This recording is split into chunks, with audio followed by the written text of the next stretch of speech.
Shalom. Bertemu kita semula di segmen Rhapsody Reality. Haleluya. Mari kita sama-sama dengarkan apa yang Tuhan ingin sampaikan kepada kita hari ini. Hari ini, 7 Jun, dan Pastor Chris berkongsikan message mengenai bertekun dalam doa.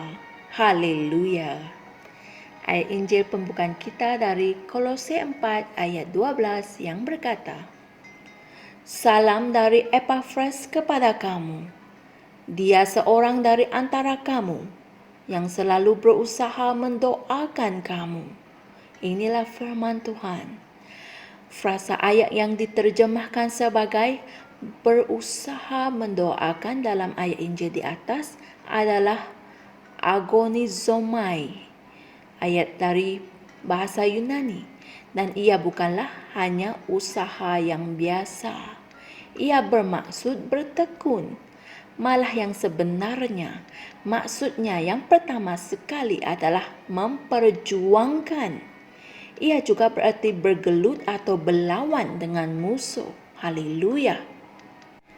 Perkataan yang sama itu turut digunakan dalam 1 Timotius 6 ayat 12 yang mengatakan, Perjuangkanlah perjuangan iman yang baik.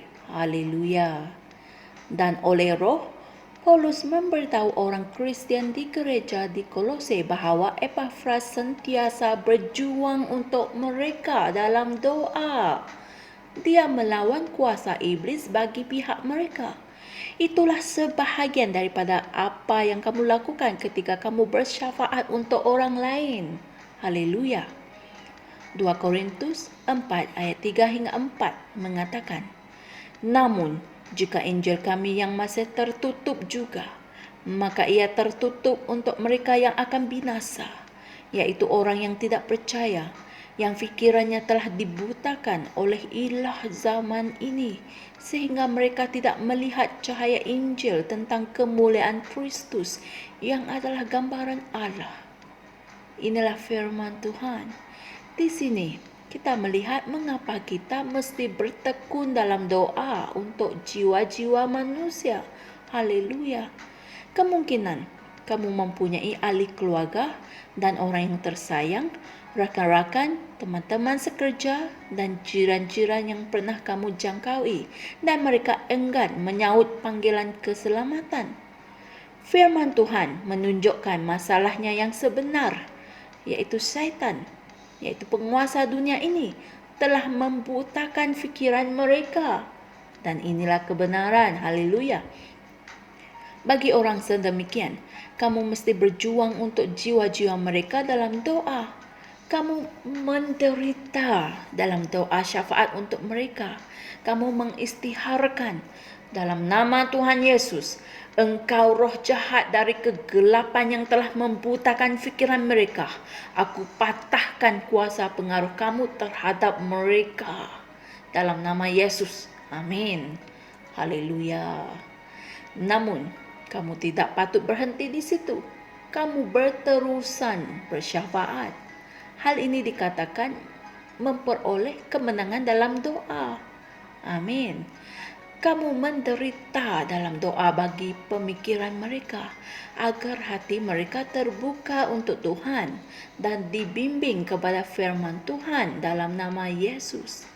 Kamu berdoa supaya cahaya Injil yang mulia itu menerangi hati mereka dan mereka memeluk rahmat Tuhan untuk keselamatan mereka.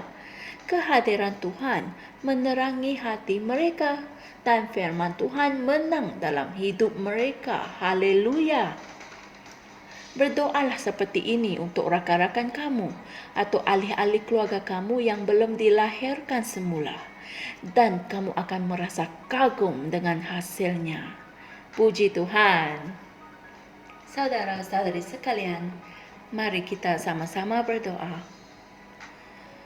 Ya Tuhan yang diberkati, aku berdoa agar terang Injil Kristus yang mulia itu akan menerangi ramai hati orang yang belum menerima keselamatan hari ini, dengan membawa mereka keluar dari kegelapan, kepada terang, dan dari kuasa syaitan kepada Tuhan.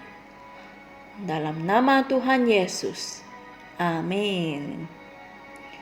Untuk mendalami topik perkongsian kita pada hari ini, renungkan ayat-ayat Injil berikut.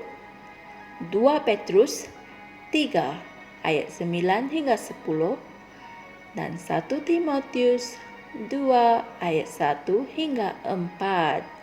Haleluya! Sungguh luar biasa firman Tuhan pada hari ini. Apabila kita berdoa, kita perlu bertekun, bergelut, berjuang, dan menderita untuk orang yang kita doakan. Dengan berdoa sedemikian, kamu pasti akan memperoleh hasil yang luar biasa. Amin. Jumpa lagi esok dan Tuhan berkati. Shalom. Kami percaya saudara-saudari semua telah diberkati dengan perkongsian firman dari Rhapsody Reality. Bagi sesiapa yang ingin menjadikan Yesus Kristus sebagai Tuhan dalam kehidupanmu, kamu boleh mengucapkan doa ini bersama dengan saya. Ya Tuhan Allah, aku mempercayai Yesus Kristus, Anak Allah yang hidup dengan sepenuh hatiku. Aku percaya Dia telah mati untukku, dan Allah telah membangkitkan Dia dari kematian. Aku percaya Dia hidup hari ini. Aku mengaku dengan mulutku bahwa Yesus Kristus adalah Tuhan dalam hidupku mulai dari hari ini. Melalui Dia dan di dalam nama-Nya, aku mempunyai kehidupan yang kekal. Aku telah dilahirkan semula. Terima kasih Allah kerana menyelamatkan jiwaku. Aku sekarang adalah anak Allah. Haleluya. Tahniah, sekarang kamu telah menjadi anak Allah.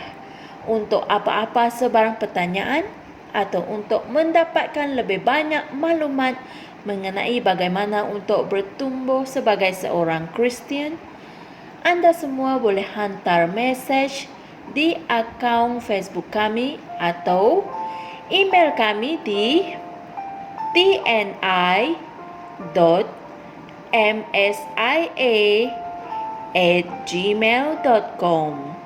Sekali lagi, tni.msia@gmail.com. Tuhan berkati Anda semua.